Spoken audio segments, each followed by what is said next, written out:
بسم اللہ الرحمن الرحیم۔ نماز نماز نماز۔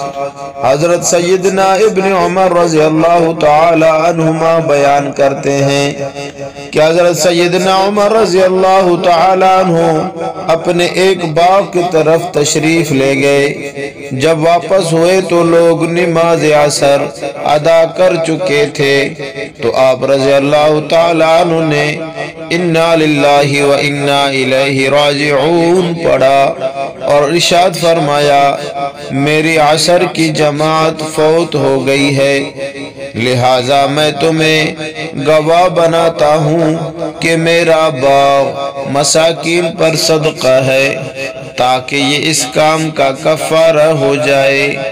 سبحان اللہ، کیا ہستیاں ہیں جو جماعت گزرنے پر خزانے لوٹا دیتے ہیں۔ ایک تو ہم ہیں صاحب کہ ٹکے ٹکے کے لیے نمازوں کو گنوا دیتے ہیں۔